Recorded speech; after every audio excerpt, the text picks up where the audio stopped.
Hello, everyone. Welcome to Auntie Derek's Daytime Tea, where we discuss the latest celebrity tea in the news. I'm your host, Auntie Derek, and today is Tuesday, October 28th. So, with me on the mic, I have some fabulous co hosts my Icy Chili, my gorgeous Moon, and my Libra Queen. Hey, ladies. Good morning. Hey. Hey, good morning. Good morning. And we're going to continue with the honoring some breast cancer awareness organizations that I went ahead and looked up. And the one that we looked up for today, I just find it so inspiring. So, just out of curiosity, have any of you ever heard of the Tiger Lily Foundation?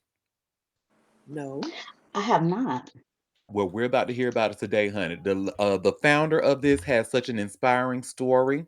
This girl actually founded this organization here while she was going through cancer herself. Oof. Yes, Mm-mm. honey. So I just shared this link directly to their Who We Are, their About Me page. And you all can see. And we're actually going to watch a quick video. It's about 3 minutes long. She was actually featured on Oprah's Where Are They Now, talking about this organization. I actually remember seeing this on TV, back when that was on. I was like, oh, and then if I put two and two together, I was like, oh, that's her. That's the same lady I saw. But give me 1 second. Let me share my screen. I hope Spectrum lets me be great today, so that way we can all see it because this is such an inspiring story.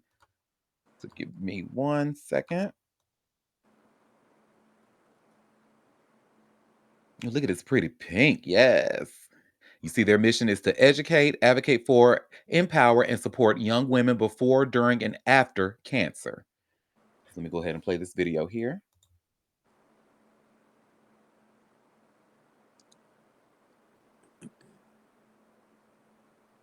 When I was laying in bed going through chemotherapy, my mother one time she found me in the bathroom. I was crying. Didn't want her to hear me crying, so I turned the shower on. I closed the door, but I was bald, naked, and in the tub in a fetal position crying. And she came to me and she's like, "You got to survive." I said, "But I'm ugly. I look horrible. My breast was scarred. My hair was bald." And I said, "Who's going to want me? What if I die? Who's going to take care of my daughter Noelle? What kind of mother am I?" And she said, "You're going to live. You're going to make it. You are a woman. Doesn't matter whether you have hair. Doesn't matter whether you have breasts." And I realized the facade of the makeup, the facade of the hair, the facade of the power suit, I didn't need that anymore because the real me came out. It's now been 10 years since Mama's treatment, and we recently followed up with her on Skype from our home near Washington, D.C. When I was sitting next to Oprah on that chair, what went through my mind was that, wow, I'm the girl that people thought had the impossible dream. I'm the girl that came here as a refugee from Liberia at 15 years old with one suitcase by herself. I'm the girl who used to walk, 3 miles to get to the bus stop. I'm the girl who got breast cancer. The day I found out I had breast cancer, I was at my office. I had found a lump taking a shower months before, and I never thought I would need to see a breast surgeon. And the surgeon said that after looking at my mammogram, she said I couldn't have breast cancer, that I was too young to have breast cancer. So I could have taken that as a sign of being okay, but I knew my body wasn't right. And I knew that something was wrong, and I pushed for a biopsy. So when she called me, I was on the phone, and she called my cell phone and my desk phone. By the time she called back a few times, I knew that call I would be on would be the last call I would ever have as the person that I was at the time. I was a single mom and pretty much watched my life fall apart, but I chose to give my life to others in service when I had nothing. I ended up praying to God one night and saying that if He restored my spirit, I would give my life to Him in service. And He did just that night. And the promise was to begin Tiger Lily. So that began while I was in chemotherapy, and many people, friends and family, thought I was crazy to begin a charity while I was in treatment. So that's what drove me to start creating this organization that would be a way to educate women under the age of 45 about breast health and awareness. Hi, YouTubers. I'm excited. Wow. Okay, we don't need to see Oprah, talking about her other YouTube content, but yeah, is that not inspiring? Like, oh Yeah. my God, She's beautiful. Bald. gorgeous. What? And she's from Where Liberia. You know, they always oh beautiful they from oh Liberia, honey. yeah, yeah, she's gorgeous. What a story. Yes, But indeed. And what I'm going to do, if you all would like to donate, anyone who's listening, if you would like to donate to her cause, I will place the a link to her donation box right in the donation button of this show. I think this just emphasizes the stories we've heard this month and the organizations that we've featured. You know, each person's story is just so personal and personalized to them. You know, no two stories seem to be alike. Every woman's journey is so different, and Hmm. how they feel about their bodies and how that can change for you. You know, when you have strong faith and you realize that those things really don't make you who you are, your outer accoutrements. Um, once you come Hmm. to terms with that, which some people do and some people don't. I mean, it's just each woman's journey is just so different. I love that story. You and me both, honey. And like, I just couldn't imagine like the it takes some really like some bravery, some audacity to just be in the middle of you going through your own illness. And Hmm. it's just to say, you know what, I want to help others. I want to spread awareness. And now because of that, the Tiger Lily Foundation is what it is. And she's featured on places like Oprah. So it's I love her story. Chill mentioned that, like, each of these women's stories are different, but I noticed a common denominator. Like, they all pretty much tell us that early detection is key. Early Key. detection is needed. And to be told that you're too young to have breast cancer, that really hurts me and pisses me off as well when doctors do that, because no people don't fit in a box. You know, for her to have to push for her own biopsy was ridiculous Ain't that crazy? to me. You find a lump, you biopsy it. You don't tell a person, oh, it's probably nothing. You're too young to have this. You're too young to have that. Follow the procedures. Don't go by age. And I hate when doctors do that. You and me both, honey. Well, again, if you all would like to donate to her cause, to Maima's cause, the Tiger Lily Foundation, I will place the link to her donation box in our donation button. All right. Well, we can go ahead and jump right in because this is going to be a whole 180, honey. So we can go ahead and jump right into the tea, honey. Ooh, tea time. Yes. Well, our first piece of tea, honey, Cardi B is telling us about the economy. She says, baby, the economy is so bad that the sex workers, the prostitutes, quote unquote, baby, they're giving like 75% in discounts, honey. What? Yes, honey. Not that discount. Baby. So y'all should see where I shared here by way of hot new hip hop. Cardi B claims sex workers are dropping their rates because of Donald Trump's economy.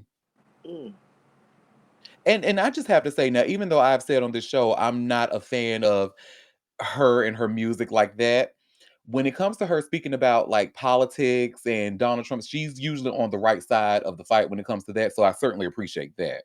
yeah, yeah. And so this starts off by saying Cardi B says the economy under Donald Trump has gotten so bad that sex workers are having to lower their rates.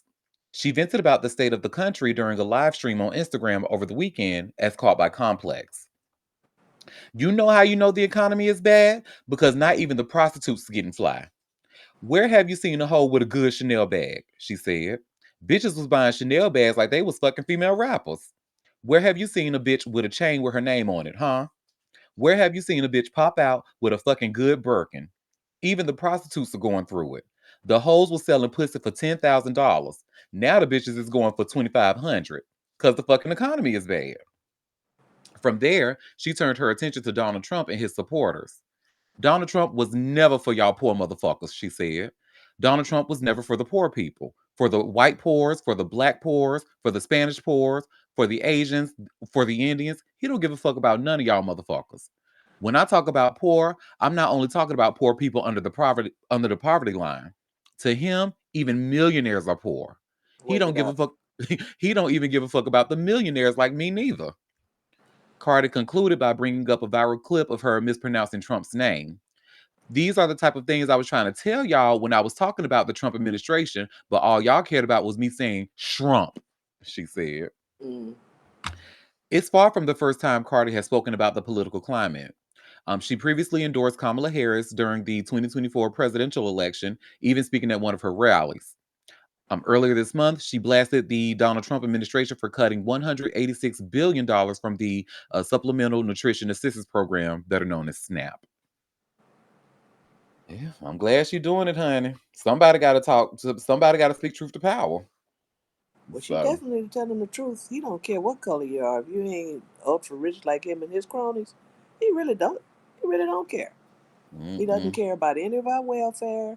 You see how he's wiping out all the social programs. They don't want. I wonder what do they really want to do with the money, with the taxes that we pay, since they don't want to help people. They, what do they want to do with the money? Hoard it or put it in their Swiss bank accounts where they don't have to pay taxes on it. Mm. Allegedly, allegedly. I mean, what are they doing for the country? Like, that's what I'm trying to get at. Like, what Mhm. what do they want to do with the money to help the country, or do they not want to help the country? You know? Oh, they definitely don't. They don't. I don't think they want to help the country, honey. They prove that every day when they violate the Constitution. Yeah, it's messed up. Hmm. Well, speaking of billionaires who don't care about poor people, Jay Z.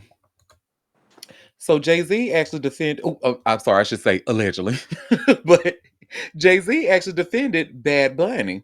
When of course, there's been some backlash on Bad Bunny ever since finding out he will be performing at the Super Bowl halftime show next year.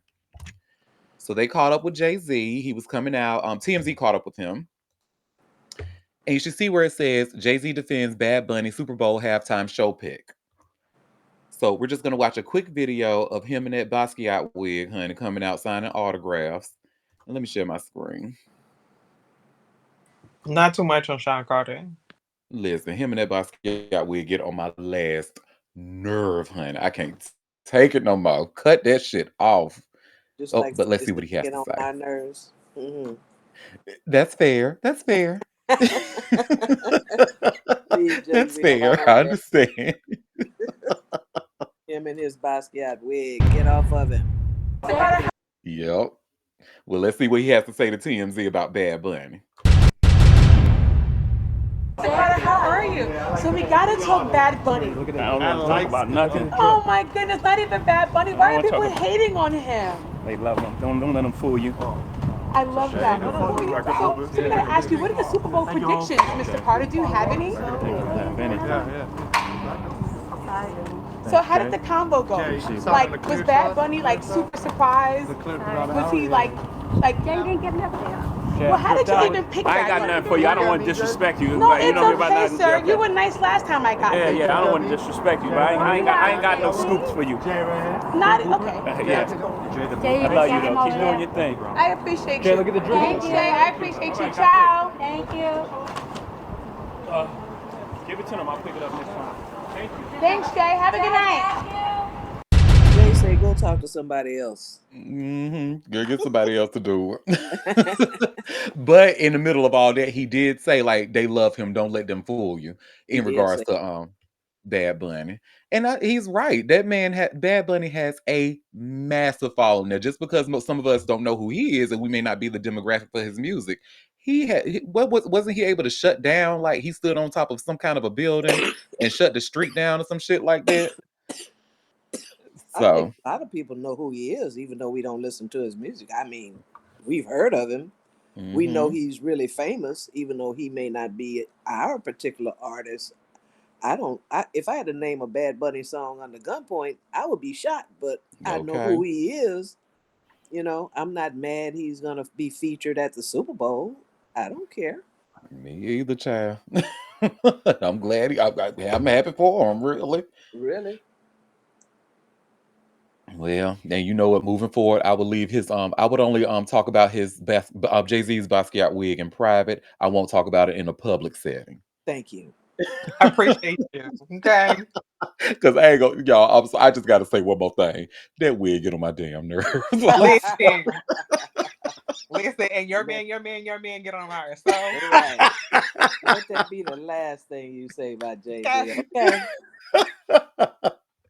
touche. Well, speaking of Jay Z and Rock Nation, remember how DJ Academics alleged that Rock Nation is coming for him and this, and that. Yes. Well, Megan the Stallion actually, blasted some bots online. And I feel like DJ Academics felt like he was a hit dog because he was hollering, because he posted Meg's video that she was talking about and gonna put LOL. So I just shared this link here from Hot New Hip Hop. Y'all, where you should see where it says DJ Academics appears to respond to Megan the Stallion's claim that he's a paid bot. So I have another video to share as well. Give me 1 second. And again, this is what Meg is talking about, like the bots and stuff like that. So, share my screen. But y'all see the caption I was talking about? Academics gonna put LOL.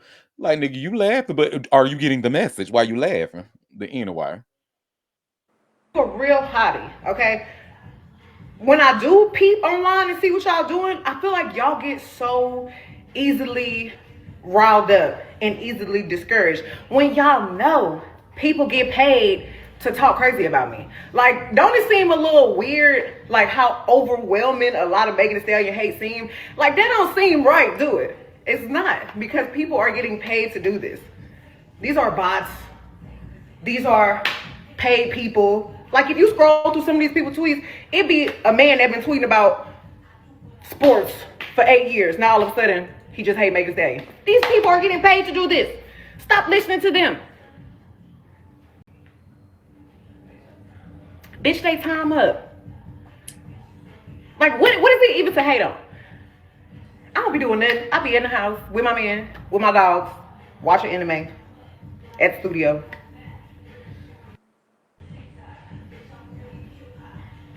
But I'm trying to tell you, when I give y'all something to cry about it. All right? Then we can start crying. I ain't gave y'all nothing to cry about yet. Fight back when it's a reason to fight. We're chilling right now, hotties. We're listening to Lover Girl back. Listen, I know that's motherfucking right. She is so freaking pretty. I just think she's so gorgeous in the face, honey. That is gorgeous in the face, gorgeous in the ass, honey, just gorgeous all over. But yeah, and I believe everything that she's saying. There most certainly are paid bots, because it is fucking weird that you go see someone's page that and pretty much they have nothing about sport. I mean, nothing to tweet about nothing but sports. But then all of a sudden they're talking about Megan Thee Stallion. Honey, when Tory got convicted with that 10 years, I saw a slew of hate tweets at Megan Thee Stallion. I'm like, are we serious right now? That young lady was shot at, and y'all are mad because the dude that shot at her got 10 years and quiet as it's kept. To me, I don't think that was enough time. They should have threw away the fucking key or deported his fucking ass back to Canada. But that's just my opinion. But yeah, I mean, we've already learned that Milagro was paid only $3,000 at that from Tory Lane's dad, allegedly, to spread misinformation about Megan about that case. So yes, I certainly believe there are paid bots looking to do that. Who is paying them bots? Probably Tory Lanez, probably academics, probably Milagro. So, and just like she said, what is there to hate on? The girl literally be chilling, just hanging with that light skinned man, who and quiet as it's kept. Another quiet as kept. We need to keep an eye on him, honey. Because did y'all see that photo that resurfaced with him and Tory in the club? Throwing up signs and shit. Megan girl, I don't know. Keep an eye on him, honey. Y'all know that's just me personally, because I don't trust the light skinned man as far as I can throw his ass. But that's just me. But I'm just saying, girl, keep your eyes open. You can keep your legs open too, but keep your eyes open at the same time. But that's that on that. So silly. But shout out to Lover Girl, because my man. Ah. Dicking me down. That's my shit. Well, speaking of people who want to be Meg, Glorilla. And y'all ain't telling me nothing. That girl want to be Megan Thee Stallion so bad, honey. I think, allegedly. But anyway, so Jamie Foxx actually had.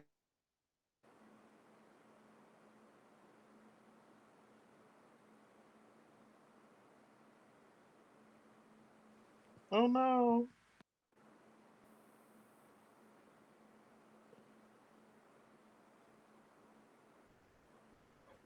And you all should see where it says here, Jamie Foxx livid after Glorilla gets a bottle thrown at her head during Halloween party. So for what Spectrum I, so dirty. oop, I'm sorry. So I guess maybe I should thank you for letting me know that Spectrum is being a hater. So I just repeat what I said. So you all should see where I share by way of hot new hip hop. Jamie Foxx livid after Glorilla gets a bottle thrown at her head during Halloween party. And there's actually a couple of videos in this article, so we're gonna watch both of those.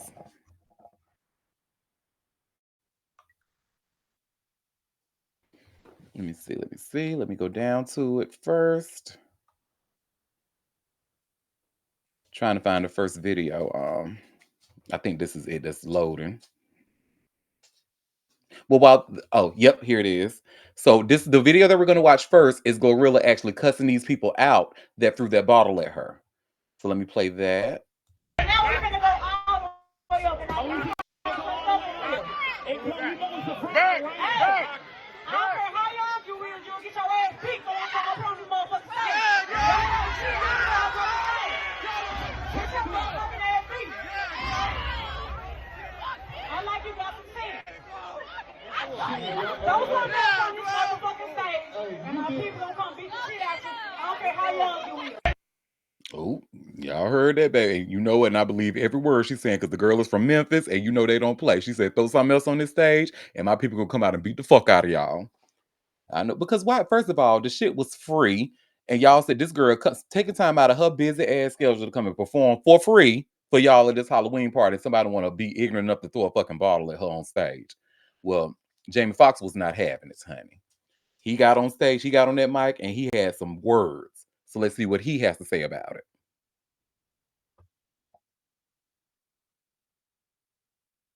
Well, whenever he wants to play. Who did it? Why would you do some shit like that, goofy ass nigga? Why?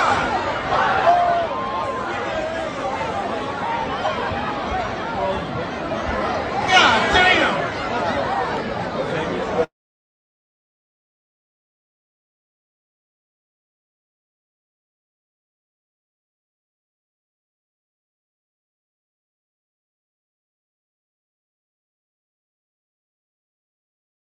Hey, y'all don't deserve this shit, bro.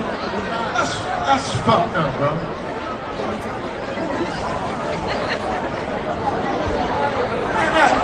Yo, I'm so disappointed. Yeah, I love y'all, but hate whoever the fuck that was. No, I didn't hate me.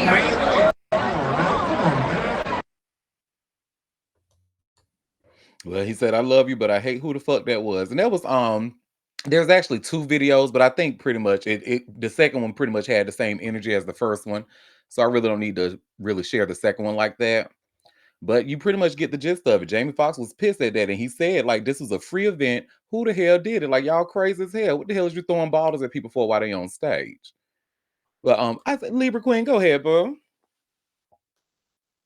I just want it on record that Jamie Foxx will always be all right with me because though he loved to play in the snow, one And thing boo. he do not do is disrespect black women, and he always show up. You know what I'm saying? He loves him some snow, but when it comes to black women, he be 10 toes.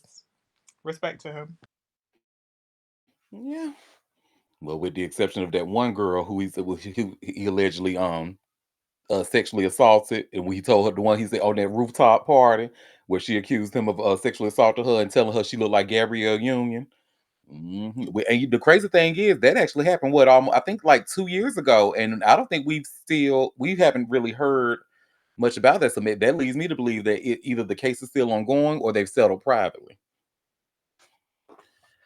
So, but yeah, You would but just they would have you would have think they would have reported about it. TMZ be on that. hmm unless something major happened to Jamie Foxx, honey, where his ass was about to die, and then, and then remember how Yeah. that whole campaign came, and he had a whole special after that. And we saw Jamie playing pickleball. hmm The North remembers. Well, y'all, I actually have to apologize to y'all because yesterday I had a story on my list to share, and somehow I clicked the link as if I talked about it already, or clicked the check mark on my notepad like I talked about it already, but I did not. I totally skipped this story, but we're going to talk about it today. So, anybody in this room, Quinn, I know you remember his ass, honey, because this boy he was like the millennial. I'm not gonna say he was our Michael Jackson because that's definitely like overdoing it. But if I could compare somebody who's like when Sammy came out, Quinn, you remember Sammy, right? Sammy the Of singer. course. Exactly. He from Fort Lauderdale. Al, well, shout out to Fort Lauderdale, but not But shout he out to ain't him shit. though. He not Right. he ain't. Cause I like the way you look hey, at me. hey. And the crazy thing is he actually had a good that first album was really good. And personally me, I've actually like followed Sammy's music after that, his music into adulthood, even when he did like a Lee Bush project. That actually didn't sound bad at all because he's a very good singer. But he's also crazy as fuck. And remember, he's a Pisces man, so very on brand for them. But And he's short. honey, oh, what'd you say, boom? And he's short. Oh, and he's short, and well. We about to talk about it. So the first thing I'm going to share is a tweet from one of my favorite people on Twitter, honey, Jerome Tramiel. Jerome Tramiel was the one that actually woke it up on the motherfucking timeline, honey, a couple of days ago. And you all, I hope you should see my screen of the tweet. Well, do you all see my screen, or is it showing black for y'all? It's black currently. Okay, let me try to reshare. So let me stop sharing. Let me delete that. Let's try that again.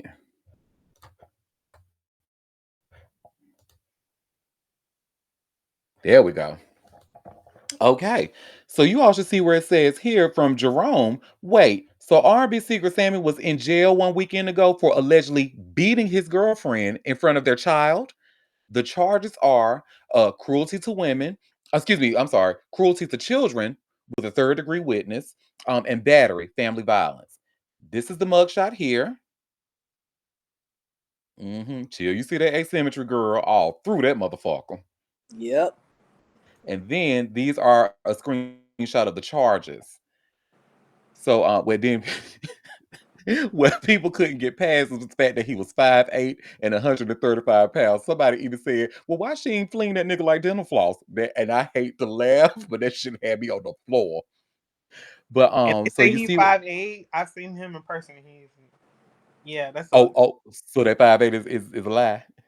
that 5'8" it's not strong. It's not a strong 5'8". Not strong. Well, well, y'all see the charges here. That says he cruelty to children, third degree witness, battery, family violence, and fugitive in state. So that leads me to believe that he probably maybe tried to run. He was supposed to maybe turn himself in, or I don't know what that fugitive in state means. But yeah, this is crazy. So let me share the other thing because he actually quote unquote broke his silence in regards to this, honey. And honestly, if I was his publicist, this is how you know he probably don't even have one. Because I would have said, "Baby, be quiet. Don't say a thing. Because anything you say is gonna make you look crazy." And sure enough, he out here looking crazy. So y'all should see I have this hot new hip hop article that I'm sharing here. Give me 1 second. Let me post it on the shared links, and then we'll go back to the shared screen.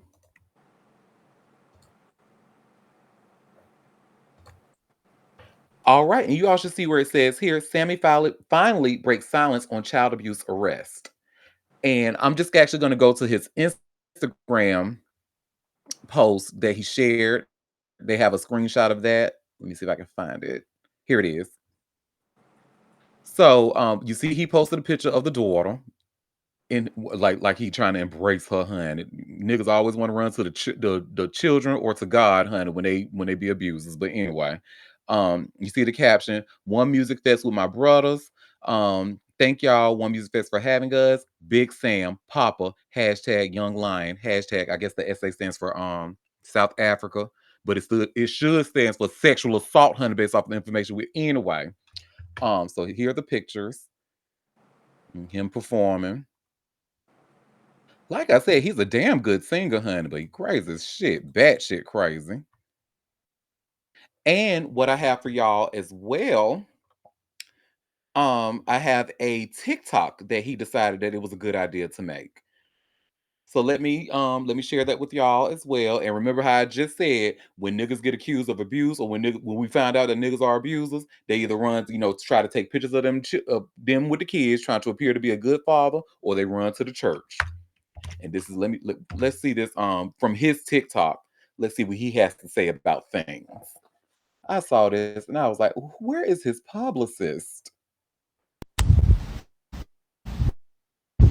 Happy Sunday, first and foremost. I'm gonna let God have his say, and the courts have their say. Oh, but that's why it's freezing because it's bullshit.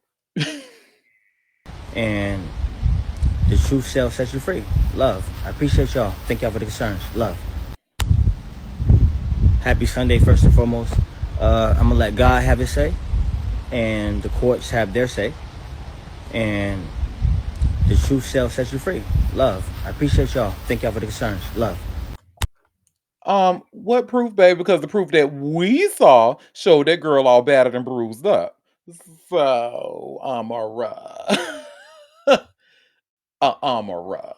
I don't know. But not a good look, child. For real.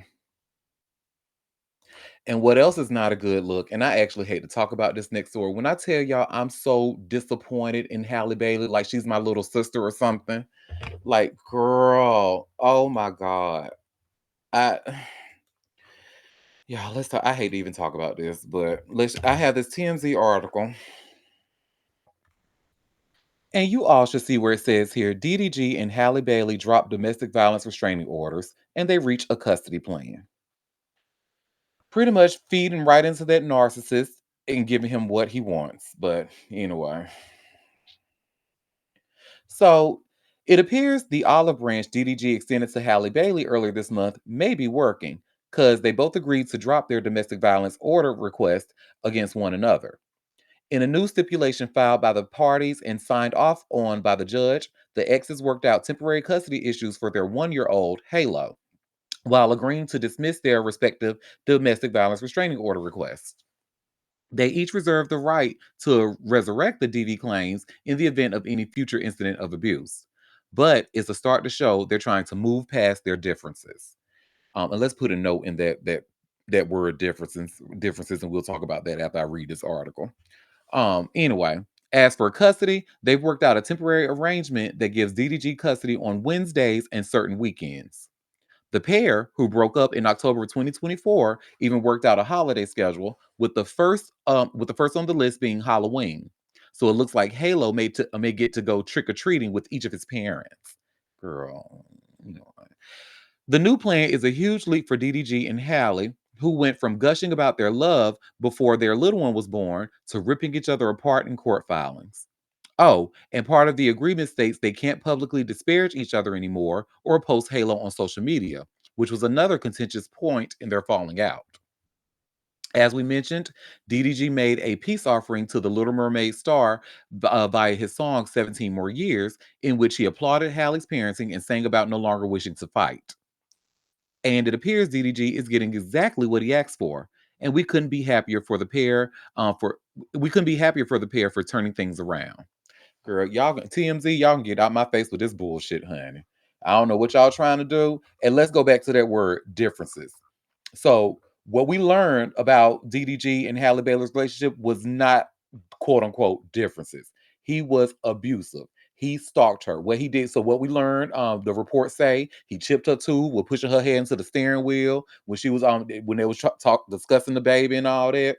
What scared me, honey, was when we learned about how that when that girl was away, like doing a movie, this motherfucker goes into her house, take pictures of her empty bedroom, and then sends her.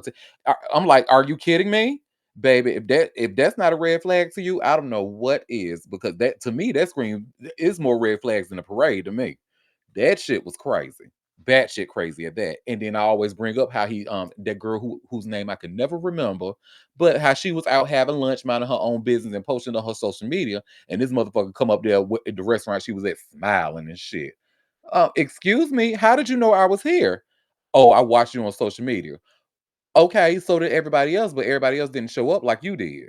So I think this was a very poor decision on and I guess I get wanting to parent peacefully and all that, but that baby is 1 years old. He don't know what the hell is going on. Or don't think he want to watch his cartoons and eat snacks. He don't know what the hell is going. But what he will know is that mommy is being hurt right now. I see mommy crying, so let me cry.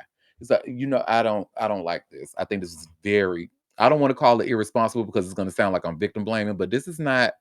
I do not think this is a good idea at all. When people show you who they are, you need to believe them. That's just my, like my Libra queen would say, that's my Quinn sense. Because mm. Well, that's that on that, hun. Well, speaking of exes, Denise Richards and Charlie Sheen, honey.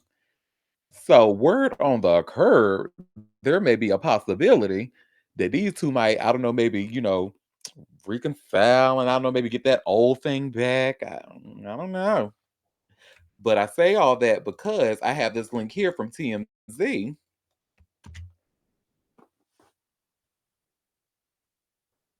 And you all should see here where it says Charlie Sheen on whether Denise Richards still holds a flame for him. So Charlie Sheen was recently on the Bill Maher's Club Random podcast. And he has some. Bill Maher was asking him some interesting questions about Denise because he pretty much brought up how Denise was talking about him in Charlie Sheen's documentary. So let's just see. I have a quick video, so let's see what they have to say. It's about a minute long.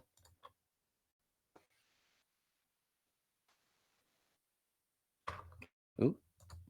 Now they're going to say, well, Charlie didn't even need game, which is true. But I also remember from the documentary, Denise Richards saying, I was a little shy, a little bit, a little old-fashioned. She said, he's not at all what people think. Yeah, it was nice to hear that. Yeah. You remember that? I do. Yeah, I remember it well. And it was very sincere. I mean, she was blubbering at the time. Right. Yeah, kind of got away from her, didn't it? A little bit, yeah. Well, I feel like, she obviously still loves you. Yeah. Which is great. I mean, love is eternal. Passion is often not. I mean, I always use the analogy of passion, sex. That's the ocean wave. It's exciting. It pounds the shore. Love is the shore. That stays there. I like that. I like that. The tides come in and out. Sure. But the shore stays. I mean, I guess, girl. Well, then it was something here I wanted to read as well. Okay. So Charlie Sheen and Denise Richards ended their famously tumultuous marriage in 2006 after 4 years and 2 children together. At the time, Denise called their marriage toxic, pointing to Sheen's drug use as one source of conflict. Today, Denise reportedly considers her relationship with Charlie to have been easier than living with estranged husband, Aaron Pfeiffer's. Y'all hear that right? She says her tumultuous relationship or tumultuous marriage with Charlie was easier than living with her estranged husband, Aaron Pfeiffer's. Wow. Anyway, Fox News report that in a video recording presented in court, Denise said things were bad with Charlie and but he never hit below the belt. In the video, Denise was reportedly referring to allegations Aaron leaked news of her and physically abused her. As you know, Denise and Aaron are in the midst of a nasty divorce battle that kicked off when Aaron filed to end the marriage in July, and it's been a whirlwind ever since. As for Denise and Charlie, never say never. Mm-mm. I mean, I like it for them. I'm not big on spinning the block, but do them. Me either, girl. Mm-mm. I think exes are X for a reason. Mm-mm. Well, Denise, honey, I do have to say, if you do decide to, spin that block, girl, make sure you re up on prep before you. Mm-hmm. And that's that on that. Anyway, oh y'all, this next story. So remember where when we talked about on the show how there was a private investigator looking into that crazy ass David and how that little girl he done killed? Yeah, the And investigator got new info. he does because remember he kind of withheld the info that he had before, but what we did know the only thing that we knew before by way of that private investigator was that the girl's body could have been possibly used in a seance or some weird shit. But now what this investigator did was like establish a timeline. And I think it was a very important timeline. So let me share this link that I have from All Hip Hop. And you all should see where it says here David left for tour day after Tesla abandoned in neighborhood. So David finds himself at the center of a death investigation that continues to raise questions as private investigator Steve Fisher reveals new details about the timeline surrounding Celeste Rivas Hernandez's death. The little girl's decomposing body was discovered in the trunk of the singer's Tesla at a Hollywood tow yard on September 8th of 2025. Fisher was hired by the owner of a Hollywood Hills home where David had been living. The house was rented by the singer's manager at Interscope Records, according to Fisher's investigation. He wants to understand exactly what may have happened and if his house played a role in any way, Fisher told ABC7. The private investigator established a timeline using neighborhood surveillance footage and digital evidence, all focused on David's Tesla. Fisher said the last confirmed date on which Celeste was shown alive was January 2nd of 2025. That car, starting in May, was parked in a few different spots around the neighborhood, and then finally on July 29th, left its final spot on Bluebird Avenue, Fisher explained. This happens to be right before or the same day they are leaving on a tour bus for David's tour. The remainder of David's tour was canceled last month amid the ongoing investigation. The singer, whose real name is David Anthony Burke, changed the ownership of one of his Texas homes following the discovery. Records show he transferred his Cypress home, located in the Houston area, to his mother's name on September 23rd, about 2 weeks after the body was found in his Tesla, which we talked about here on the show. Fisher believes toxicology reports will be crucial in determining what happened to Celeste. They're probably relying on toxicology to better understand what happened, which means it could be an accidental overdose with a really bad decision made afterwards, Fisher said. The investigation took another strange turn when deputies were called to David's parents' Houston area home on September 17th for what turned out to be a fake swatting call. A caller claimed there was a shooting with a dead female victim, but the alarm was cleared and no incident report was filed. Celeste from Lake Elsinore had been reported missing by her family at least 3 times in 2024, according to the Riverside County Sheriff's Office. Investigators say her body had most likely been in the car for several weeks before being discovered. The cause of Hernandez's death remains undetermined. Lab tests and toxicology reports are expected to provide answers about how she died. Until then, it remains a death investigation and not a homicide investigation. It is an ongoing investigation, and we have a lot of resources dedicated to bringing it to a conclusion, but to go beyond what has already been made public would be inappropriate, LAPD Chief Jim McDonald said.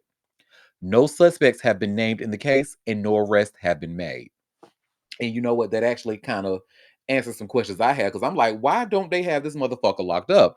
Possibly because at the time it's not a death investigation. It's a it's not a homicide investigation. It's a death investigation. Like, oh no, how did this young lady die? But I just feel like, and I get what the LA PD chief is saying. Truly, I do. But I just feel like y'all, I mean, what the fuck do y'all need? A billboard? Do y'all need video? Like, what, girl? I said from day one, when I learned that the motherfucker's car wasn't stolen or anything, I'm like, oh, well, the car wasn't stolen? but there was a dead body found in his car. Oh, he had something to do with it. Like, are you kidding me? Like, but anyway, that's that on that, child. Y'all, so remember how we talked about quite a bit. Like, this is probably the most I've talked about sports ball in a long time. But all those basketball players who got caught up by the FBI for doing all that illegal gambling and stuff. Mm-hmm. Well, now they done had a NFL Hall of Famer join the chat, honey. And let me get that link here. Who? So what is his name? Antonio Gates. Does that name Oh, sound familiar? You know, I don't know. no, no. Okay. Well, I know he's a former NFL player and I know he's a Hall of Famer. So that's all I know about him. But you all should see where it says here by way of Hall Hip Hop, NFL Hall of Famer connected to expanding sports betting scandal. So let me get that link here. And so you see, it starts off by saying Antonio Gates allegedly hosted a manipulated poker game in Miami that has now pulled the NFL into a widening federal investigation, originally centered on the NBA. The Hall of Fame tight end is the first NFL figure named in the ongoing investigation into illegal sports betting and poker games tied to organized crime, according to journalist Pablo Torre. Sources told Torre that Gates hosted the Miami game, which was allegedly orchestrated by Curtis Meeks, a man indicted by federal prosecutors last Thursday.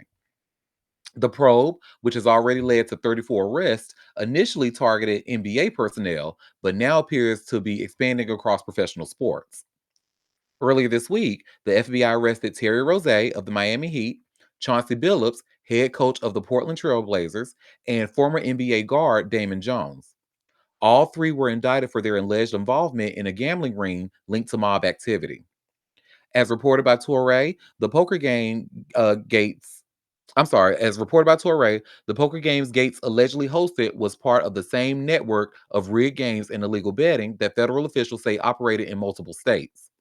The NBA placed both Rose and Billups on administrative leave following their arrest. Other NBA names have surfaced during the investigation, though not all have been charged.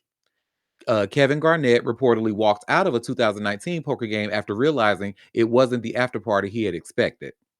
Ty Lue, current head coach of the LA Clippers, was also present at a separate poker event in Las Vegas that same year, but sources say he played at a different table than Billups.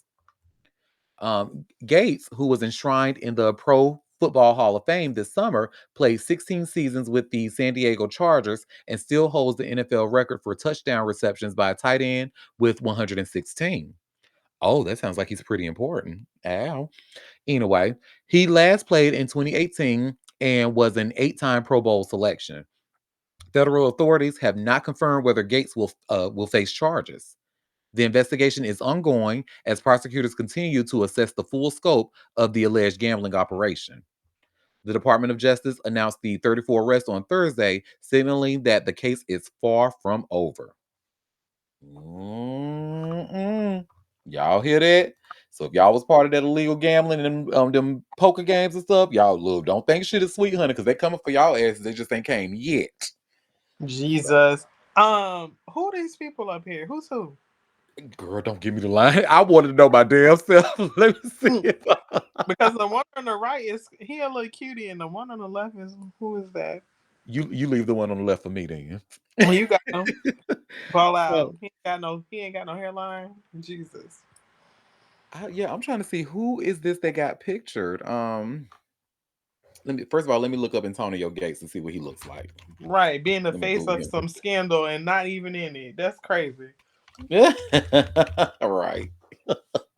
All he did was host the game. But I imagine that they paid him very handsomely. Also, looks like um, Google. The pictures I'm seeing from Google, this ain't neither one of them. Antonio Gates ain't neither one of these in the photo.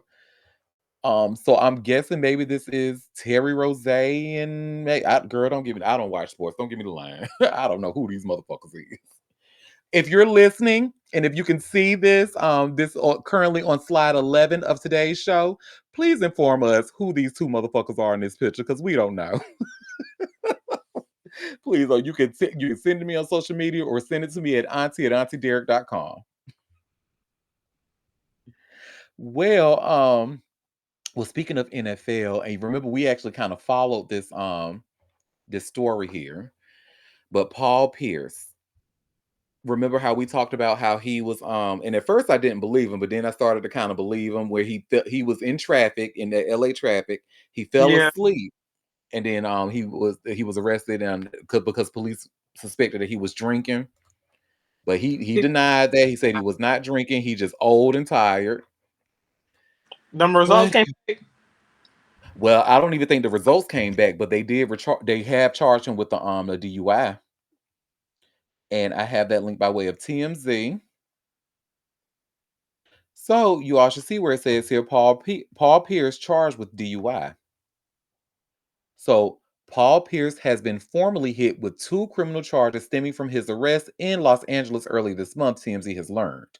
So and the answer to your question, Quinn, is in this paragraph right here because I even had questions after, but it says court records we obtained show prosecutors charged the NBA legend with 1 count of driving under the influence of alcohol and 1 count of driving with zero point zero 0.08 blood alcohol content. Just 14 days after he was taken into custody for suspicion of DUI. Now, after I read this, I'm going to do a quick Google search because I was under the impression that 0.08 was the legal limit.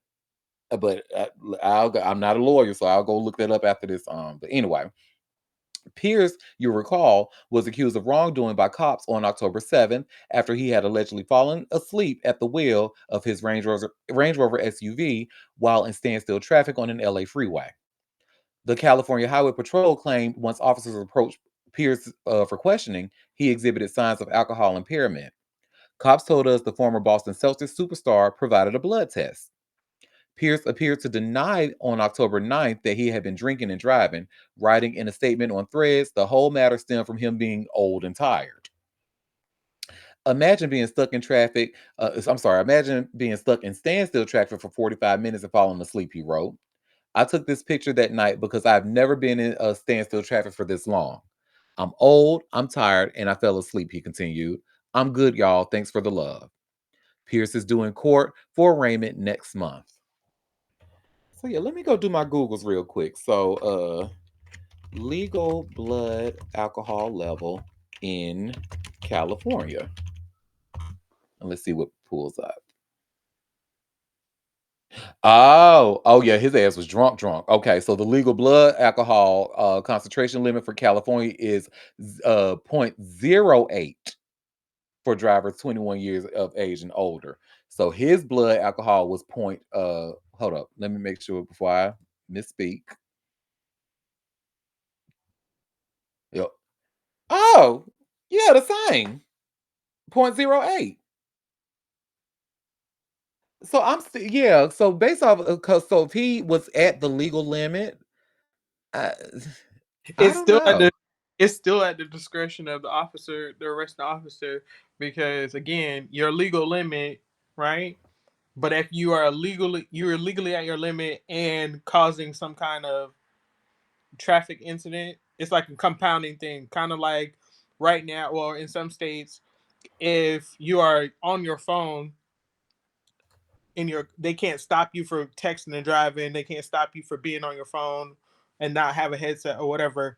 But if they if they stop you for something else, traffic related, accident, running a light, rolling stop, etc., and then they see that you've been on your phone, you've been distracted driving by way of mobile, they can add that on as a secondary offense. So that may be the reason why. But he's lucky. I mean, most of the people in the states are lucky that any amount of alcohol is allowed, because there's some countries where if you have any amount of alcohol in your body, it is a DUI event and you get charged accordingly.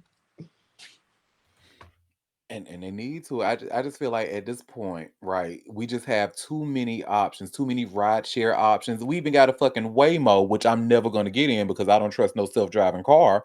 But you even have that, and it's like if you know you're going to be out drinking, right, and you know you want to have because we all and that's the thing about being in New York, right? Because in New York you can drink all motherfucking day and hop on that train and get to where you need. So there's no driving. Now you might stumble, taking your drunk ass down them damn subway stairs, but that's a whole nother story. But the thing is, you're not on the road behind the wheel in a car. That's true. Hmm. So I have no respect for people who drink and drive. However, when it comes to this case and Paul Pierce, I'm kind of looking at it. But Quinn actually did say something that just like what a Libra does, they always bring balance and make things make sense. Cause okay, yeah, so probably because he fell asleep behind that wheel. Okay, why is you falling asleep behind the wheel? That's a disturbance in traffic. Why is you asleep behind the wheel? Oh, your blood alcohol level is 0.08. So even though you're at a legal limit, you still doing crazy shit behind the wheel. So I get it. Thank you And for putting it in perspective. yeah, and when he goes to court, more than likely, if he has a good attorney, which I assume that he will have, depending on what his current record is as far as previous incidents, et cetera, um, hopefully his attorney combats it and says, "Hey, you know, we're contesting the that he was at the legal limit. He wasn't illegally, intoxicated, and to get that aspect of the charges dropped." But we'll see. We'll see, honey. Well, someone who I don't feel sorry for, like Paul Pierce, on the other side of that, Adrian Peterson, who we talked about before here. I think we talked about his fucking ass yesterday. And my We thing did about talk him, because about him this is yesterday. yes, and he's been behind that wheel drunk more than once. So I don't have no respect for that shit. You are And dangerous, multiple sir. states too. Like you did that in Texas and was it Minnesota? Mm-hmm. Like, come on, sir. Let's do better. Well, clearly he don't want better. And y'all see, I just shared this TMZ article. You should see where it says here, Adrian Peterson asleep at wheel of running car prior to arrest. Oh, that's embarrassing. That's Hmm. So, embarrassing, child. so he wasn't in standstill traffic like Paul Pierce was. He was actually at a gas station. It looks like. So TMZ starts off by saying NFL legend Adrian Peterson was seen slumped over at the wheel of his SUV on Sunday morning, just minutes before he was arrested for DWI. The former Minnesota's Viking star was spotted dozing off in the driver's seat of his ride while he was at Sugarland, a Texas gas station. A witness who photographed the former footballer at the scene tells TMZ Sports the 40-year-old's engine was still running while he was asleep and his phone was still in his hand. Law enforcement sources confirmed to us officers did indeed find Peterson in that manner. Mm. We're told when cops responded to the scene, they took him out of the vehicle and investigated him for potentially drinking and driving. Law enforcement sources say he displayed signs of intoxication during questioning and later bombed field sobriety tests. We're also told a gun was found inside his car. Peterson was ultimately booked into a Fort Bend County jail on two separate charges, one count of DWI and one count of unlawful carrying a weapon. Jail records show he was released from custody late Monday afternoon. And Peterson, who was arrested on suspicion of DWI once previously this year, has not yet publicly commented on the matter. And he probably shouldn't, to show some And he silly need to go to ass. AA. He need to go to AA. Cause, He- sir, sir. Mm-mm, mm-mm. You can't be this fucking out of pocket and have a good. Like, come on, bruh. Like, for real? Yeah, go to AA. You need help. Let's not even play around no more. Okay? exactly. Because I mean, ultimately, you keep up, you're gonna ultimately be like the old folks say, you'll be in hell on jail one. Okay. So, well, we remember before we started recording. I need to let the listeners know we were actually having a really good conversation about the church and how they should step in when it comes to like you see how SNAP benefits are getting cut, so the black churches should stand, which I wholeheartedly agree. But what some people are using, like this for, um, I was just a little disappointed at this next story that I'm going to talk about, especially with the things that he personally has going on. But Tyler Perry. So do Oh y'all no. remember what we talked about Marvin Sapp and how he pretty much harassed that lady, who how we think he harassed that lady over that 1,200 some odd dollars, and she said that Embarrassed. she'll get him to 800. Embarrass her. That's the word I was looking for. Embarrass that woman, and he go, well, I'll get you the rest of it later. Well, that's not what I asked you to do. But then she came out and defended him. What, and pretty much lying to our faces, talking about some. Well, I got in a separate line. The video we watched ain't say nothing about no lines. But anyway, Look, and even if so, you ain't have to embarrass that woman. You didn't have to. It ain't even necessary. It's a fucking lie. Be fucking for real. exactly. And now Tyler Perry ass, who, and I'm trying to watch what I say because I want to be one of the actors that he exploits. Like I'm certainly looking to be in a Tyler Perry production, so that's why I'm a tread lightly. But his fucking ass, he goes see. Hey, y'all probably can't see the preview for this link that I'm sharing, but it's by the root. So those who are listening, you can see on slide 14. You can still click on the link, but um what it says here is internet slams Tyler Perry for pulling this move for Marvin Winans' church days after offering controversy. And y'all will not believe what Tyler Perry's ass gave him, honey.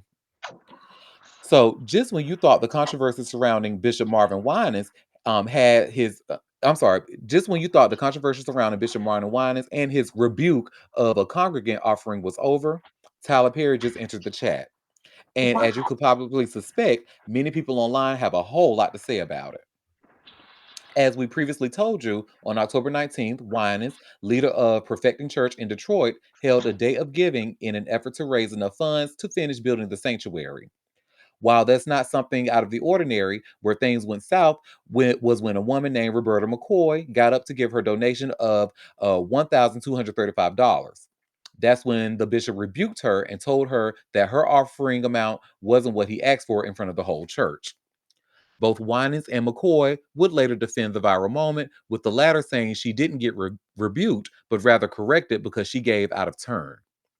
As for Winans, he said he was merely trying to give his churchgoers proper instructions on how and when to give so that things could be conducted in an orderly fashion. Yet and still, that wasn't enough to keep the just don't want to know singer from getting dragged online by users who felt he was being rude, ungrateful, and outright ugly towards McCoy after her voluntary offering. And I'm one of those people.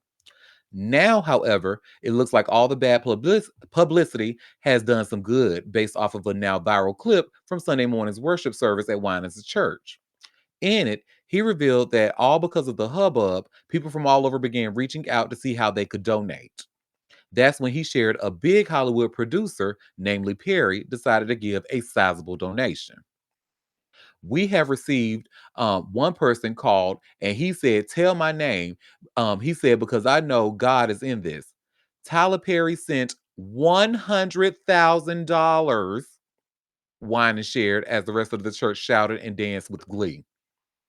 Unfortunately, by the time news of Perry's generosity began to make the rounds on the internet, others weren't so positive about it. I normally love Tyler, but this ain't it, to be honest, wrote one user on Instagram. This not the move he thought it was. Weird, just weird, said another. Did he give the lady he disrespected anything? Did anyone address his behavior? Oh, okay. One user questioned. This Marvin Winans situation is why I stepped away from Christianity back in 2012. Just greedy and condescending. Tyler Perry only donated that $100,000 to clean his image because he's a creep, one user said. Over on TikTok, even more people wonder why Perry wouldn't give that money to people who really needed it. With one person writing, can he donate $100,000 to people who are really in need, like federal workers? Another user pointed out Perry being specific enough to ask for the bishop to tell people his name, writing in part on TikTok, tell my business because I know God is in it. This is crazy and just prideful. God is not in any of this. I know that's right. Y'all, woo, child. Anyway, for a TikTok user, the main Darian, he went so far to allude that Perry's giant donation was just a way to garner up some positive news for him, considering the shocking sexual assault lawsuit he's currently facing from one of his former employees. I think the black community gonna have to come to an understanding about their favorite Medea, because whenever Medea needs the black community, all of a sudden, goodness comes from his camp. If you get what I'm saying or what I'm putting down or whatever, Darian said in part, anything he does privately always finds a way to be out publicly. Mm-mm. Mm-mm. So that's that on that, child. Yeah, and they dragging his ass, and rightfully so. And they need to. And they need to. And yeah, Tyler, you know, you have done some good things and for people, but sometimes you don't have your finger on the pulse like you think you do. And sometimes it's just you're embarrassing yourself. Mm-hmm. We all know what's going on. You could have stayed out of it. Or like they said, you could have the thing you could have done with your money is try and have something for the federal workers, you know, that are out of work, that are about to lose SNAP benefits, that are about to, you know, anything. There's plenty of things to do. Plenty. If you wanted to clean up your image besides Mm-hmm. that. You could have stayed out of that controversial problem. That was that probably wasn't the best lane to jump in. It really Cause wasn't. wine is he out of pocket any goddamn way. He's still out of pocket. There's no reason why you had to embarrass. First of all, you're not that woman's father. You don't need to correct her or if she didn't listen properly. I know it's frustrating when people don't follow directions, but again, she's a fucking grown ass woman that you didn't need, that's giving you her hard earned money, and you didn't have to embarrass her like that. I don't care if she came back and defended him because, you know, sometimes people are in a cult and they don't know no better. But that is out of pocket. Everybody was in the wrong. Him, Mm-hmm. Kyler, whatever. But I that I I just don't understand how you have the goal to try and embarrass somebody like that in front of everybody on the microphone. You could have leaned in and said, "Baby, you came too soon," or something. Later, it wasn't even necessary. She was giving you money. Take the money and shut the fuck up, and Mm-hmm. tell Now her he had to later take it on the back to his side. own. He took it back to his pimp days, honey. He said, "That ain't what I asked you to do." Oh, And look allegedly, here, allegedly. allegedly. Well, folks be. Anyways, see, it could have been me. It could have been me. And Maybe, that's why, honey. you know, because I ain't got 1,200 to give nobody any damn way. I don't care what's going on. Couldn't have been me. In front of my child, too? Okay. Okay. Right, and you I heard what Cardi B said, honey. Like pussy is giving out discounts, honey. So look, do you know? I'm sure if she had to, bust it open for that money, she had to do so like very hard. You know what I'm saying? Like that. That is yeah, not easy work money to harder come by than these days. usual. No, it's not. And clearly she didn't have the 2,000. And then if she didn't follow directions, it wasn't that big of a fucking deal. You all right? God damn. People would just be people got control issues. I'm sorry. Because it's And I not should even that big of a fucking deal. It's not, and I should say, that God fearing woman, Miss McCoy, honey, is not a prostitute, and I was not suggesting that. I'm just Oh, talking about. yes, let's clear that up. But Cardi said, hey, money's hard to come by, people. These tricks ain't paying like they used to. Everybody getting they numbers cut down. Hmm. And instead of Tyler Perry, yeah, but yeah, this was absolutely um an attempt to clean up his image. But the thing is, it was so not necessary because his demographic, the people who support him, they are ready and willing to give their undying support. The only thing I personally think that will mess that up is if he comes out and say, "Yes, I'm gay," or "Yes, I'm bisexual." Once he says it, then I think that's what's gonna lose his, because baby, when it comes to that black church that loves him so dearly, one thing they don't fuck around with is no gay people.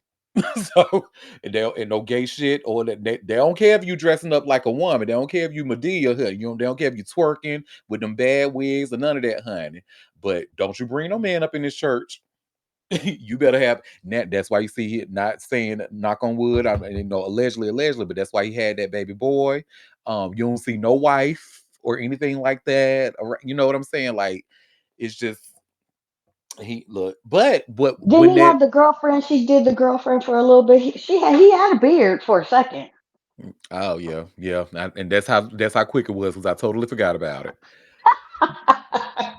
But y'all saw when the what I noticed when the news about him and the actor Derek Dixon came out about the sexual assault and the stuff, especially the posts I've seen online, were very much in support of Tyler. Like, oh well, why did that actor even go to his house to begin with? Oh, why did he do this? Oh, people just out for Tyler for money and this is and that. I'm like, that's y'all take away from all of this. Okay, that's interesting. But yeah. I don't think he needed to do that because the people who support him are already going to support him. And again, the only way because they even though he has those allegations against him, he still has never come out to say I am gay or I am bisexual. And he's not because he knows that will a huge chunk of his income would be affected. So, not that's my Yeah. opinion. No, you right. Could have used that $100,000 to give to a food bank or something, honey. Yeah. Well, I actually do not hate. I mean, I actually really did not want to talk about this man because I don't want to really talk. Even though, and I have to say, even though Pastor Jamal Bryant has made changes over the years, he has still said some very problematic things about gay people that I am not willing to forgive. I'm just, mm-mm. But I mean, I appreciate what you're doing. I love what you're doing. I will highlight what you're doing. But as far as trusting your Timu R. Kelly looking ass, absolutely not. I wouldn't trust your ass as far as I can throw you. But the reason I bring him up is because he's actually one of the public megachurch pastors that's speaking out about, people losing SNAP benefits. And what he wants, as I just shared here by the Grio, you should see where it says Pastor Jamal Bryant swaps tithes for food donations amid swap cuts and job losses. So this is what oh God, I hate to say I don't want to say anything positive about this man, but this is what leadership looks like. Oh, y'all see, it was so hard for me to say I that. know, Oh. I know, I know. This is what leadership looks like, especially with how he handled the Target boycott. Like that's the leadership that's needed. Hmm. Oh, But he was the one that took that stupid money. Was that him? did I don't No, or think was it so. somebody No. else? Or what I did he think do? I think that was somebody else. He was the one who orchestrated who got this Target Oh, boycott oh, oh, together. oh, okay. Oh, him and uh uh Reverend now. Well, yeah. Well, Okay. but Look, we yeah. ain't got to get into particulars, but yeah, okay. And shout out to Reverend now, but sometimes Look, anyway. you can't look. Some people owe, and it is what it is, unfortunately. And Yep. I mean, They it ain't that they much could be time known, left. honey, but they ain't got to be FBI informants. Allegedly, Look here, allegedly. honey. I hope not, but you know what? What did the clip say? Let God sort them out. Yeah, okay. Because if I can't prove it, okay, well, the Lord will take care of you when it's time. If that's what you're doing, I hope not. I hope not. hmm Well, another pastor is turning away financial church offerings for a very different reason than what we've seen this month on social media. Yesterday, Pastor Jamal Bryant, who leads New Birth Church in Georgia, revealed how his church will support communities impacted by the government shutdown, SNAP benefits freeze, and climbing unemployment rates. Instead of monetary offerings, Pastor Bryant asked the congregation to bring in canned food donations every Sunday in November to supply its King's Table drive-through food distribution initiative, which offers free groceries to those in need. We Amen. have we have a responsibility, he said in his sermon on Sunday. Our history is going to record that this president is the very first president in American history to starve his own citizens. On November 1st, SNAP benefits are cut in this country, impacting 42 million Americans. That is, ladies and gentlemen, one out of every seven people. One out of every seven people in this room is on food assistance. One out of seven people who are watching online are on food assistance. He continued, we're going to perform miracles while the government is shut down. What I'm asking of you is every Sunday in November, bring canned food items to church. Clean up your cupboard, go to the supermarket, Publix, Costco, Walmart. Just don't go to Target. We want to be a blessing to families in this city and in this community, not just in this congregation. Additionally, the church will use the funds raised during their other initiatives like group therapy and morning prayer to fuel the King's table and ensure community members do not go hungry in these seasons of financial uncertainty. As previously reported by the GRIO, the ongoing government shutdown has not only impacted thousands of employees nationwide, but also SNAP, which officials say have insufficient funds to pay full November benefits if the shutdown continues. Knowing that since March, 300,000 Black women have lost their jobs, knowing that this is the highest unemployment rate for Black people in over 15 years, knowing that government workers and government contractors have been furloughed and not received a check, even while senators and congresspeople are receiving theirs, knowing that 43 million people are not receiving food benefits, the Holy Spirit arrested me in prayer, he shared. I didn't feel in good kind conscience or in good faith that it would be appropriate for me to do an over and above offering. I didn't feel like it would I didn't feel like it would be right to ask people to march down with 5,000, 2,000, 3,000, or 1,000 when people don't know how they're going to pay their rent. They don't know how they're going to take care of their kids. They don't know how they're going to eat. You hear that, Marvin I Winans? feel like he was throwing a little shade. I feel They- like that was a little mhm. shade being thrown. That was a little shade. That was certainly a little shade, honey. Okay. Well, Bryant noted his I'm sorry, Bryant noticed various resources beyond New Birth King's table throughout his sermon, encouraging everyone listening. Beyond the local food distribution in Georgia, the pastor shared resources like findhelp.org, whyhunger.org/find-food, 1-800-5-HUNGRY, which help people find local support based on their zip code. I'm not going to do Giving Sunday until the Sunday after the government reopens. I want all of us to be able to give with clean hands and a clear conscience. And I don't believe that anybody should be made to feel bad about not giving, he concluded. New Birth Church is part of the many organizations working to help alleviate the stress the ongoing shutdown has placed on households. Okay, he ate them two little things, and I had to hold my cackle because I almost cackled out loud when I turned and looked and saw his picture after you said he is a Timu R. Kelly. When I tell you my knees got weak when I turned and looked at that picture,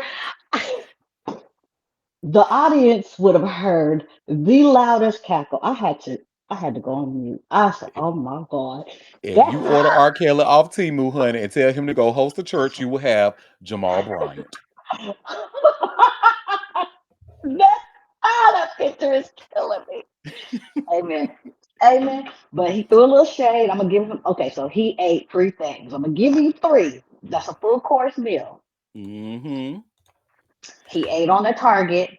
He ate on the what you doing, because this is what churches are supposed to do. This Mm-hmm. is what churches are supposed to do. And then his little shade. He ate that little shade because I caught that. That wasn't even okay. I caught that. That was a big shade. I like I, it. I Okay, tell love him. it. Mm-hmm. I didn't But realize this is. I didn't realize that this was who y'all was talking about. Um, yeah, I didn't realize that this is who y'all was talking about. And tell for us him you to, you know, disappointed without telling us you disappointed. Okay. because first of all, for someone to have said, things about the community onto your community, that's crazy. Looking like, um, also he either not a Beyonce fan or just refused to go to Beyonce concert or something because it's against the Christians or Is whatever. he talking? And Is he one of them people that says that she demonic? Is he one of them? I don't think he says she's demonic, but the fact that you let that move your spirit, because what, a devout Catholic family, that's crazy. And who's probably doing more than your church has ever done. Um, but you know what? I'm gonna let y'all have it. Hmm. And He this is is young actually a for good right, because this is actually a good litmus test for somebody like me, right? Because I'm really trying to now. First of all, y'all, I've said publicly several times that I believe the concept of forgiveness or forgiveness in itself is a scam, and it's just used by people in power to gaslight those who they've done wrong. That's just my personal. But when somebody has done the work, right? When somebody like a Jamal Bryant, who back in 2012, he actually spoke out against Barack Obama because Barack Obama spoke against, he was for gay marriage and stuff. But Jamal Bryant was one of the leaders in the church saying, people that are gay, he was linking us to like, alcoholism and stuff like that. And he said that it is our job as Christians to make them uncomfortable. Baby, but over the years, he has acknowledged that what he said was not right. So I'm just trying to see, like, but somebody like me that was on the receiving end of that, how can I trust that? Like, how can I trust that?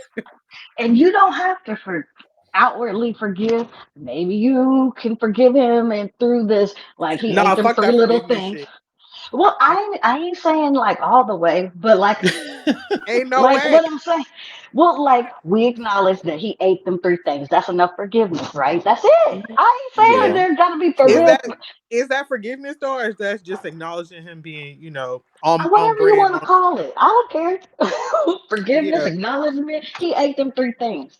Because he if sure I was on did. the receiving end and I felt some type of way, I probably wouldn't have no space for forgiveness. I'm a petty bitch. And I'm like, Hello. well, fuck you to the day we die. But I'm trying to do better because my Lord and Savior wants me to have a good heart. So what I'm saying is I can acknowledge when a piece of shit does okay. Yeah, but you Hmm. see the jury in the picture. Oh, I feel I just need people to understand that that's crazy. But I ain't saying, also he I mean, cool that he evolving as a person. He trying to do better, yada yada yada.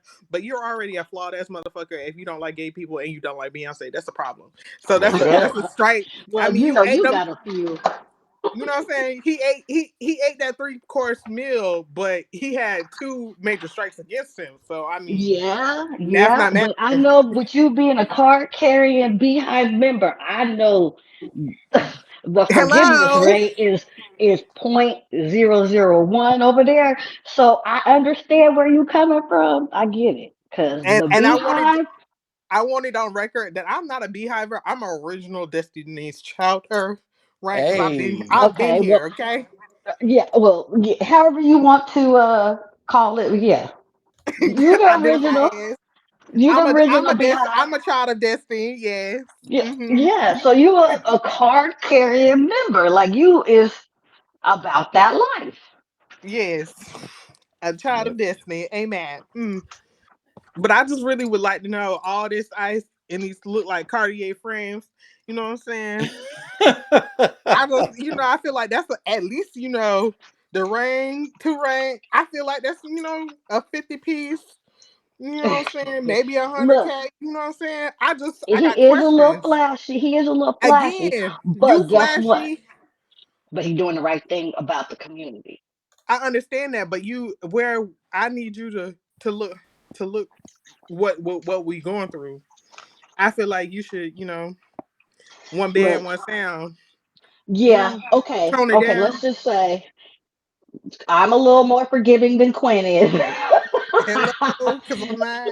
Just know you cross Quinn, it's over. You get nothing. There's no redeeming qualities. With me, you may get a going forward like a head nod, like, okay, I acknowledge you now, but I ain't fucking with you. Quinn is never gonna fuck with you again. Just know that up front. It's Listen, done. It's because why you don't like my homegirls? Please. Okay.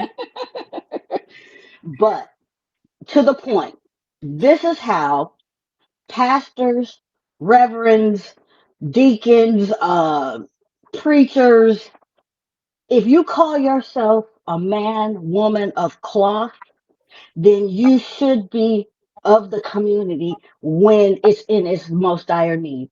Yeah, I Like, mean, you should be it all the time, but yes, He's leading So by example. Mm-hmm. So Mhm. let me Very. tell y'all, if y'all going to churches that are not doing anything for y'all's communities, y'all are at the wrong church. Y'all at Hello. these mega churches, they're not taking care of the community. They got pastors Or they, riding in Benzes, Mercedes, Rolls Royce, living in mansions, or they got wearing the nicest stipulations. Or they got stipulations on who they gonna help. stipulations, Right? Who they everything. Or gonna they got a help. big ass dick that they using on all the women in the Ooh, congregation, ooh. Oop. allegedly. But But if sometimes they that got ain't alleged, it be happening. if they got, I mean, listen, my daddy was a deacon in his church, and there's a reason why. You know what? I'ma just You know what? Just go anyway. ahead, right? Just just hit the mute right now because I know that took you somewhere. I know it took you somewhere. Okay. Because they was wild. But yeah, if your church got stipulations, if hmm your church got stipulations on who and how they gonna help somebody, I urge you to reconsider. Reconsider, okay? Because you cannot be raking in millions of dollars in the name of the Lord and not doing as the Lord, as giving back to the community, as the teachings teach. And like they said, this is why people have turned away from the church Mhm. because of these things, because people have used it as scams to enrich themselves that use the Bible to scam people, to take their money so that they can become rich instead of the teaching. Because this is ridiculous. When there's Mhm. a hurricane and Joel Osteen closed his doors to his mega church, people couldn't come and find a safe place and refuge at the fucking church. Are you fucking kidding me? Mhm. Like, y'all need to reconsider where y'all going and giving y'all money to, because how can I not turn to my church when our city is being washed away? How can I not turn to my church when I'm it for no means of my own? I am now food insecure. I am now in trouble with my bills, my living situation because of the government and the Mhm. evilness that they're doing. And the churches are stepping up, but I've been paying my tithes. I've been doing this for years, and y'all ain't got nothing. Y'all ain't got no food pantry, Child. no coat drive, no food drive. Like, come on, be fucking for real. No nothing. No picnic. Just have a No, simple picnic. Honey, buy some shit from Walmart or something. Like, you know what I'm saying? Like, shit. Go on over, but shit, elite. I mean, shit. Throw me some paper towels like Donald Trump. Do something. mhm. Like, goddamn, They this don't is want to. ridiculous. And the reason that people are okay with that is because they, honey, you are saying brilliant. I think that is a beautiful call to action, but people just not gonna listen to it because crystal fascism requires unwielding loyalty. So they see this church playing in their faces and playing with their communities, honey. But you know what? I want to get my pearly gates at the end of everything. So I'm gonna just let the church play whatever they say is right. I want to get to heaven when I die. Da da da da. And the whole time they need this. What Miss Sophia said on the Color Purple. Girl, you better bash Mr. Head in and think about heaven later. Okay, that part. That part. Because guess what? You can always ask for forgiveness. Uh, That You part. See, I'm do what you Baptist, need to honey. do. See, unlike them Catholics, y'all got to go and confess and say all them Hail Marys. Baby, I'm Baptist, honey. All we got to do is repent and we good. Look, Lord, please forgive me. You know what's on my heart. Hmm. What y'all not finna do is play in my face. Yep. And I'm not gonna be giving my money to people that don't even come and support. I should have, if I didn't tell I every Sunday from here to bejesus, and then you ain't got nothing from when I'm in need. Hmm. How that work? I'm here every Sunday serving, doing usher board, choir, women's group, and you ain't got nothing for me, nothing to help me. Ain't Nothing. that something? Ain't that Well, something? Huh? well, shout out to Timu R. Kelly for doing the right thing. He really is.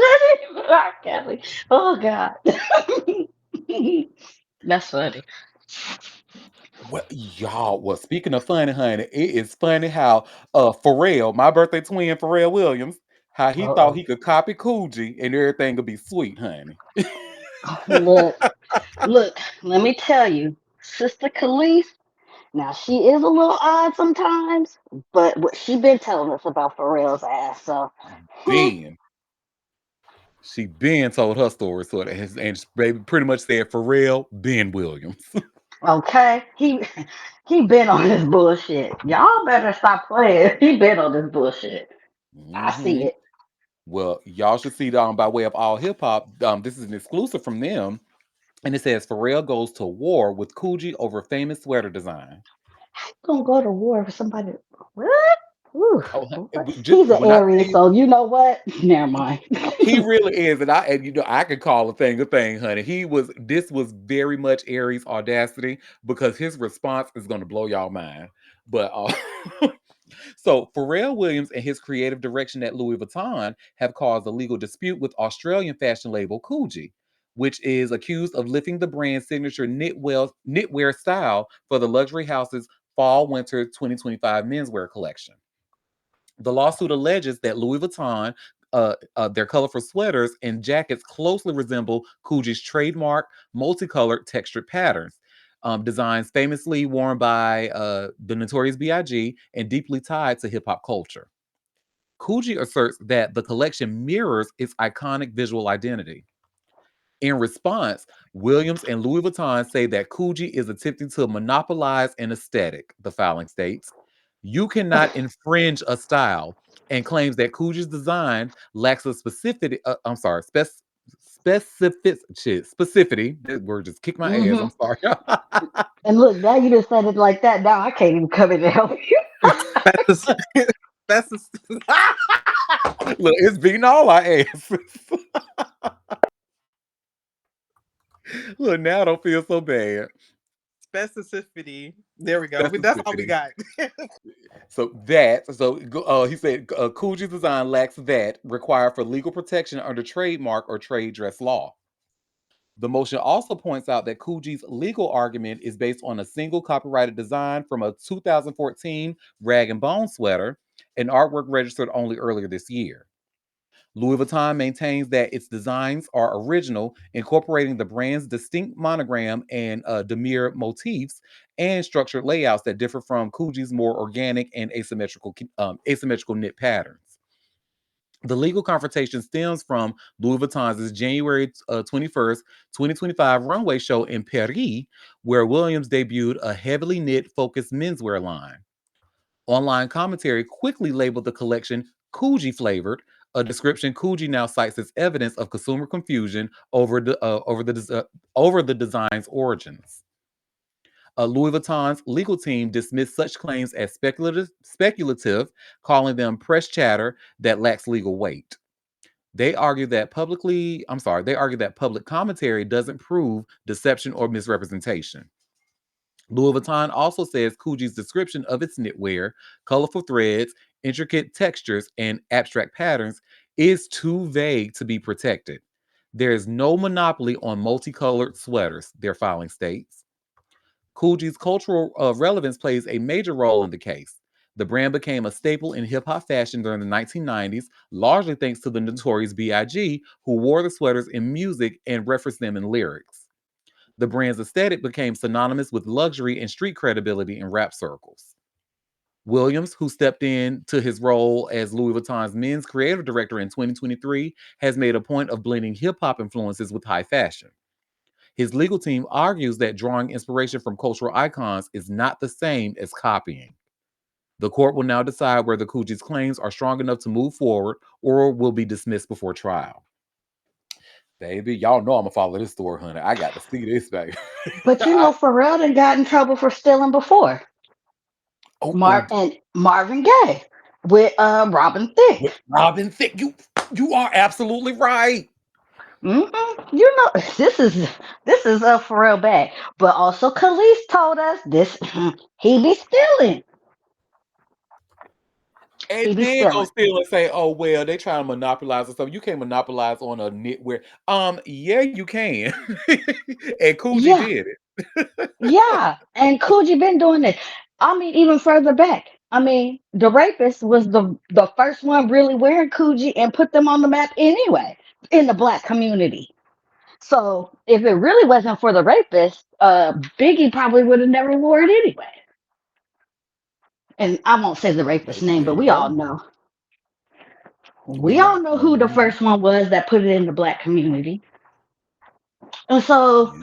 for real trying to act like, oh well, I mean, it's just you no, you be stealing. Now I can't discount you. You have you definitely have put your finger on the community culture, but you be fucking up sometimes. You're not Very above much. reproach. Very So, much so. Well, I got 3 more stories left. Well, this next one, so we just learned that Ghislaine Maxwell, honey, she done sucked George Clooney's dingling. Allegedly, allegedly. please How say do we no. know? No, no, no. And I mean, I'm not a like no. Please don't mix George up in this. Please, come on. Oh, George is mixed in it, honey. And I have this article from TMZ. Y'all should see where it says George Clooney reportedly claims Virginia Giuffre's Epstein memoir lied about him. Oh shit. Oh Lord, George. Mhm. Oh Lord. Oh shit. Well, George Clooney was reportedly boiling with anger after reading scandalous claims made against him in Virginia Giuffre's posthumous memoir, according to OK. In Nobody's Girl, a memoir of surviving abuse and fighting for justice, published earlier this month following Virginia's suicide in April, she alleges Ghislaine Maxwell once claimed she performed a sex act on him, but a Hollywood associate of Clooney's told OK her story is BS. They insisted he has never met Ghislaine Maxwell in his life, and he's horrified his name has been dragged into this. They continue calling the allegations a grotesque fabrication. Giuffre was a survivor of Jeffrey Epstein's infamous sex trafficking ring after having been recruited by Maxwell as a teenager. Her book has made its rounds due to its bombshells surrounding the highly publicized case. Others called out in the book included Prince Regular Andrew, with whom she settled a civil lawsuit in 2022 for an undisclosed sum. Epstein died. Epstein died by suicide in a Manhattan jail in 2019 while awaiting trial, while Maxwell was sentenced to 20 years in prison. She's currently incarcerated at a federal prison camp in Bryan, Texas. We've reached out to George Clooney's rep for comment. So far, no return call. Mm-hmm. Now, listening to that, I don't think Dufresne is a liar. She Right. has been telling. Now, Maxwell might have lied to her about seeing George Clooney or doing something, but Virginia was no liar. Not at all. And, you know, to be completely honest, I wouldn't even blame Gillette. I mean, this is George Clooney in the 90s. I would have sucked his dick. So, He was the catch. Like, and I could understand him not wanting to be associated. I honestly don't even put me in the same area. I don't care if I just got my dick sucked, but I don't put me in that. And I get it. right. I get it. But um But I don't think he should have said that this was a lie, though, because when some shit comes out and them two maybe be photoed together, now we're going to be looking at you like, okay, George, you lied about this. What else you going to be lying about? okay. But I get the where he like, don't put me in that shit. She probably did suck his dick because he was Mr. Get Around back in the day. And maybe he What? don't even remember it being maybe he don't remember it being Ghislaine. Hmm. But baby, He probably thought her name Virginia was wasn't a lie. Chazelle. Okay? Because I was like, what type of lady name? But now that I said it so much, I got it. Look, I But never met a Ghislaine, but I did meet a Giselle who had short hair. yeah, I don't know. I don't know. You know, and when she was, I mean, when she was younger, I guess she was white woman cute, I guess, you know. So why not let her, suck my thing? Because George was in these streets. Hmm. The people thought he was never gonna get married. Never, but Amal got that thing. Whatever she Okay. did to lock him up, she Hmm. got it. And You know what she did. what's the other one? Who else got the other infamous bachelor? The only one that ain't caught one is what's his name? Was it Leonardo So DiCaprio or? yeah, he the only one that ain't been caught. But Warren Beatty, these were the three. Okay. Warren Beatty was the originator, the infamous always single, and then old girl got him locked down and then popped out them babies quick in her senior status. Okay. She said, I still got it. Watch out. Then George got locked down because he was right after that. And now it's been Leonardo. He the next infamous running around with these young things Hmm. constantly, and even with his beer belly and getting plump and all this other stuff. He's still getting these 25-year-olds minimum. They got to be 25. So when they start Exactly. approaching 30, he cut them loose and get them a new one. Oh, baby, you have aged out of our program. Thank you for your services. Have a nice life. So that means he only got a 3-year limit with these people. From 25 to 28. He may get you at 24 and a half. So they can still say you're 25. And then once Hmm. you get to 28, 29, you get the snip. You gotta go. You back out. Take these jewels that I bought you and all the stuff. But I gotta get ready for my next one.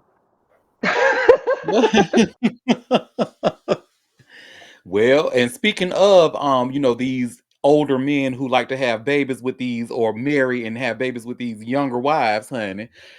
Chris Evans, America's Captain, Captain America, Oh, yeah, America's cutie ass. patootie. Oh, Chris Evans. Hmm. Yeah, he got him. He finally got too. Hmm. Well, y'all see I just shared by way of TMZ. Chris Evans and wife Alba Baptista welcome baby girl. Cause she hella plain too. Hmm. And he That went to his geriatric regular. sperm.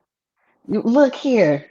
He went back to his regular white boy ways, but when he was dipping his dabber, just like the other one, they be having a look because they Yeah. know what we like. They be coming with a look. What? He cute. He Hmm. cute.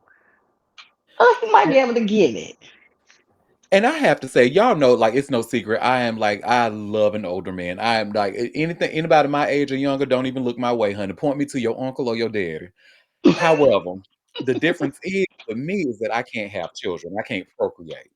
So I always just thought it was just weird as hell with somebody, especially Chris Evans' age, who's in his mid 40s, having a baby with somebody who's under 30. Like, what are you doing? Well, Bruce did it too. I mean, a lot of men. Well, let me stop because a lot of men do this. This is the thing. Mhm. And They'll to me, get. it's too normalized. Well, you can't. You can't rewind 100 years of thousands of years of patriarchy. You can't Right? rewind that. It's still ingrained. I'm sorry, It is. unfortunately. Yep. Yep. Well, Chris Evans has something new to marvel at. the, They thought they ate. TMZ has learned that Captain America star and his wife, Alba Baptista, just had their first baby. Records indicate they welcomed their first child Friday in Massachusetts. Aw, So far, no word on the name or gender. The good new for him. parents, Chris, who's 44, and Alba, who's 28, wed in September 9th of 2023 during a private ceremony on Cape Cod after first going Instagram official with their relationship 9 months earlier. Rumors started swirling over the summer when a fan account for the couple posted a Father's Day tribute tagging both Alba and Chris, respective fathers. Luis Baptista, Alba's dad, left a sweet comment saying, "Many thanks, dear Chris. Your turn is coming." Fans took this as Luis alluding to the Lovebirds possibly becoming a family of three soon, and they were right. Reps for the couple could not be reached for comment. Alba, who is Portuguese, first met Chris in Europe, and according to People, friends called it love at first sight. He had As a re- movie like that. What didn't he have a movie? There was a movie like that. probably, it sounds like not another teen movie to me. Let me stop. uh, Well, rom com. It sounds just like a little rom com. hmm well, as we reported back in May, Chris put his Hollywood Hills mansion on the market for $7 million. A source told us he was ditching the beautiful pad to move closer to family back east. Now that fam's expanded, congrats to the happy couple. And then TMZ has an update. They say, we just found out that Chris and Alba had a baby girl and named her Alma Grace. She's taken Oh, both mom and dad's last name, Baptista Evans, and she arrived at 1:27 p.m. oh, that's very Portuguese of them. Mm-hmm. He went over there and got that little thing put on there. Mm-hmm. He said, "Oh, this is not like back home. Hold on, this is different." And now you've got these old like Al Pacino and Robert De Niro with they old Okay, in those their 80s. now that is weird. That, but even Robert De Niro, which is even weirder, is the chick that he's with is in her 40s and she had a baby being old. Mm-hmm. But the thing is, you turn into these people's caregivers. That's why they siphon off the life of these women, take their youth and suck it dry. And then now they got somebody that wipe their ass. I mean, you gotta do a lot for these dollars now. I don't know what y'all be thinking. Some of Damn, them sign up for it. I'm just saying. Yep. they do. They Some do, of them but sign up for it. Choices will be made. And me yeah, personally, it's not for me. But I'm not gonna knock somebody else's hustle. yeah, because you know anything can happen when you start getting up in them senior years. And the next thing you know, these young women be caregivers. Karuchi. Oh. Girl, that I'm. I was Yeah. not ready. Neither was I. I ain't even got. I mean, where's the fucking lie? Where is the fucking lie? I was thinking, and you know what? I wasn't even thinking about her. I was thinking about Bruce Willis. He got with that lady, that young girl, Mm-hmm. popped out them babies, and now she didn't have to take care of his ass with a dementia. I'm sure she didn't. She was like, okay, I didn't sign up for that, and now you got to do your wifely duties. But I hear he's in a. She had to transition him to a home now, but Oh a little no. facility. But here's the thing, though. She did sign up for that because if you say your vows, your wedding I vows, mean, you're right. you You're know, right. you know what I'm saying. That's why But when they don't people be be playing, thinking. people don't be listening and reading and understanding and comprehending what them vows actually fucking mean. And so, yes, you do sign up for all of that. Unfortunately, the human condition, especially the American condition, is that them motherfuckers be like, caveat with an asterisk, I have my fingers crossed behind my back. Um Hmm. and I hate that. And it really is the worst when it's the reverse. When it's the men having to take care of women. They be out Oh, the they door. be your ass for But dead. don't Baby, wake that you up too much. But it's you be a fucking left for fact. dead. Yeah, Mm-hmm. it's a fucking fact. But They want yeah. to bring their wives into the home. They while you incapacitated, can't do nothing. They want to bring their girlfriends to live in the house. I mean, mm, mm, mm, Mm-mm. mm. They don't Lord, give a damn. let one never come my way because Jesus Look, these dudes and will be rebuke them. remarried within 3 months, if that. two If weeks, that, really. okay. Really, your body ain't even in the ground good, and they be already in their next marriage. That part. Well, our last story of the day, millennials. If you were looking to see Nelly Furtado perform live, baby, you can go ahead and hang that up because it's not going to happen. Because our Canadian queen, whom I actually like a lot, she just announced that she's actually going to put a stop to live performances after 25 years in music. And y'all should see this link I just shared by way of All Hip Hop. Nelly Furtado announces she's stepping away from performing after 25 years in music. So, Nelly Furtado marked the 25th anniversary of her breakout album with a major career shift, announcing she's stepping away from live performances indefinitely. The Grammy winning singer revealed the news in an Instagram post telling followers, "I have decided to step away from performance for the foreseeable future." She added, "I plan to pursue other creative and personal endeavors that I feel would better suit this next phase in my life." The timing of the announcement aligns with the milestone in Furtado's career.